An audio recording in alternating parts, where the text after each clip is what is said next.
السلام علیکم دوستو، آج ہم آپ کو یورپ کے ایسے ملک کی سیر کروانے جا رہے ہیں جو سیاست کے لحاظ سے دنیا میں پہلے نمبر پر آتا ہے۔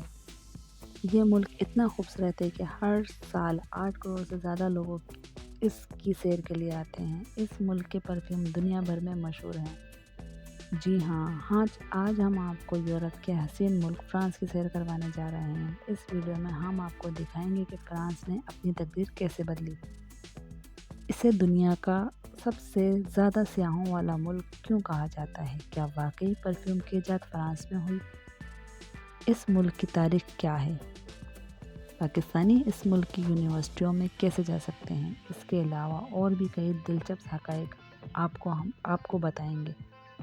آج کی ویڈیو بہت معلوماتی اور دلچسپ ہونے والی ہے، آخر تک ضرور دیکھیے گا اور نئے آنے والے دوستوں سے گزارش ہے کہ ہمارے چینل کو سبسکرائب اور لائک ضرور کریں۔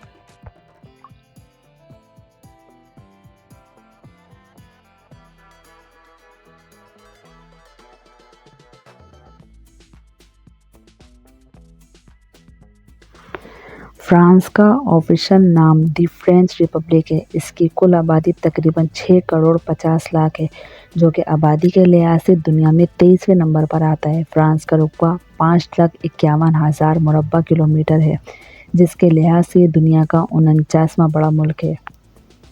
اس ملک میں زیادہ تر لوگ شہروں میں رہنے کو ترجیح دیتے ہیں، اسی وجہ سے 82% آبادی شہری علاقوں میں مقیم ہے، جبکہ صرف 18% لوگ دیہات میں رہتے ہیں۔ فرانس دنیا کے سب سے ترقی یافتہ ممالک میں شمار ہوتا ہے اور اسے یورپ کا سب سے امیر ملک بھی مانا جاتا ہے۔ دنیا کا چوتھا سب سے امیر ملک ہونے کی ایک بڑی وجہ اس کی سیاحت اور کی صنعت ہے۔ کیا آپ جانتے ہیں دنیا میں سب سے زیادہ سیاح فرانس آتے ہیں، جس کی تعداد تقریباً 7 سے 8 کروڑ سالانہ ہے۔ اس سے آپ اندازہ لگا سکتے ہیں کہ یہ ملک کتنا حسین اور دلکش ہوگا۔ فرانس میں 2016 میں ایک قانون بنایا گیا کہ اگر کسی ریسٹورینٹ میں کھانا بچ جائے تو اسے ضائع کرنے کے بجائے غریبوں میں تقسیم کرنا پڑے گا۔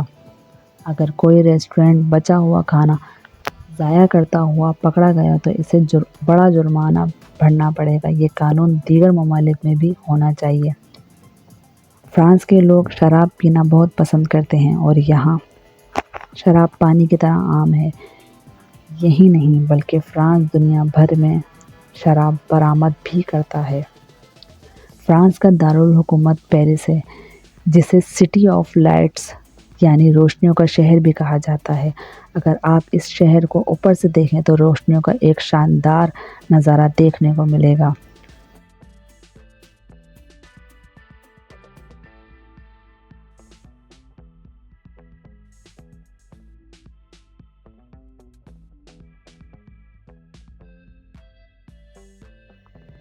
فرانس میں مختلف مذہب کے لوگ بستے ہیں۔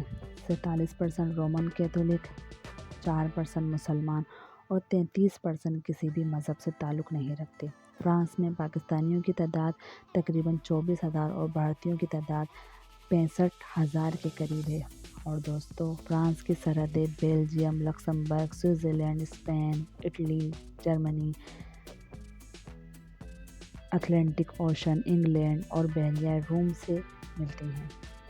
اور دوستو، آپ کو پتہ ہے، آپ نے فرینچ ریولیوشن یعنی فرانسیسی انقلاب کے بارے میں ضرور سنا ہوگا۔ اس انقلاب نے فرانس کی تقدیر بدل دی۔ اگر یہ انقلاب نہ آیا ہوتا تو آج فرانس بھی پاکستانی جیسے حالات میں ہوتا۔ دوستو، فرانس 2 طبقات میں تقسیم تھا، امیر طبقہ اور غریب طبقہ۔ امیر طبقہ پر کوئی ٹیکس نہیں تھا، وہ بڑی بڑی جاگیروں میں رہتا تھا، شاہانہ زندگی گزارتا تھا، اور غریب طبقہ بنیادی ضروریات تک سے محروم تھا۔ دوستو، ان کے پاس کھانے کو روٹی نہیں تھی، نہ ہی تعلیم و صحت کی سہولت میسر تھی۔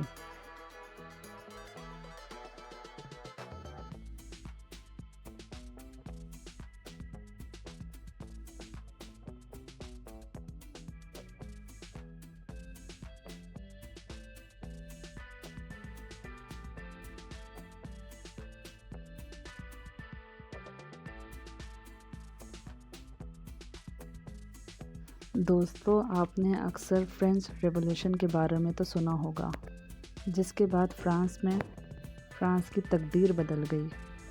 اگر یہ انقلاب نہ آتا تو فرانس کا بھی وہی حال ہوتا جو آج پاکستان کا ہے۔ فرانس میں کنگ لوئس کی حکومت تھی۔ اس کے دور میں فرانس 2 حصوں میں تقسیم تھا۔ ایک وہ طبقہ جس کے لیے فرانس عیاشی کی جگہ تھی اور یہ چاندی کی پلیٹوں میں کھاتا تھا۔ 200 ایکڑ کے گھر تھے اور 200 ایکڑ کے گھروں میں رہتے تھے اور ان پر ٹیکس بھی نہیں لگایا جاتا تھا۔ اور دوستو، ان لوگوں کو قانوناً 10 قتل بھی معاف تھے، جبکہ دوسرا طبقہ ضروریات زندگی تک سے ترس رہا تھا۔ ان کے پاس نہ تو 2 وقت کی روٹی تھی اور نہ ہی گھر تھے۔ یہ لوگ بے روزگار بھی تھے اور علی ظلمان کے شکار بھی تھے، انصاف سے محروم بھی تھے، تعلیم، صحت اور برابری کے حقوق بھی حاصل نہیں تھے۔ اس وقت ان لوگوں کی حالت یہاں تک تھی کہ ان پر قحط آ گیا۔ تمام لوگ محل کے سامنے اکٹھے ہو گئے۔ آپ کو ایسا لگ رہا ہوگا جیسے میں آج کے پاکستان کی بات کر رہی ہوں، کہ میں پاکستان کے حالات کے بارے میں بتا رہی ہوں، لیکن ایسا نہیں ہے دوستو۔ میں آپ کو 16ویں صدی کے فرانس کے بارے میں بتا رہی ہوں۔ جب لوگ محل کے سامنے اکٹھے ہوئے تو بادشاہ کے سامنے روٹی روٹی کی فریاد کرنے لگے۔ بادشاہ نے نوجوان کی ملکہ نے بالکونی سے اونچی آواز میں کہا، ان لوگوں کو اگر روٹی نہیں ملتی تو کیک کھا لیں۔ وہ لوگ روتے رہے اور ملک کا امیر طبقہ ان لوگوں پر ہنستا رہا۔ اس وقت رشوت اتنی عام تھی کہ پیرس میں مردوں تک کی تدفین رشوت کے بغیر ممکن نہیں تھی۔ ان حالات میں 17 جولائی 1679 کو ایسا گروپ اٹھا۔ اس نے ہاتھ میں ڈنڈے اٹھائے ہوئے تھے اور پیرس کی طرف چل پڑا۔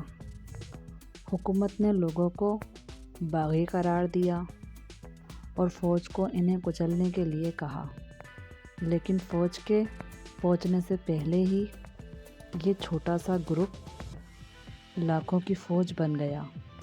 جب یہ پیرس پہنچے تو انہوں نے ہر اس شخص کی گردن اڑا دی جو دن میں 3 بار کھانا کھاتا تھا، جن کے بڑے بڑے گھر تھے۔ اس انقلاب میں فرانس پسماندہ طبقے نے بالائی طبقے کے وزیروں کو، سفیروں، تاجروں، صنعت کاروں، سب کی گردنیں اتار کر ابدی نیند سلا دیا۔ ہجوم نے بادشاہ کے محل پر حملہ کیا، بادشاہ کو باہر نکالا اور سڑکوں پر گھسیٹا اور ہزاروں لوگوں کے سامنے بادشاہ کو سولی پر چڑھا دیا، جبکہ ملکہ کو 6 بائی 6 فٹ کے چھوٹے سے مورچے میں بند کر دیا۔ یہ انقلاب 1792 تک قائم رہا۔ اس کے بعد فرانس سے بادشاہت ہمیشہ کے لیے ختم ہو گئی۔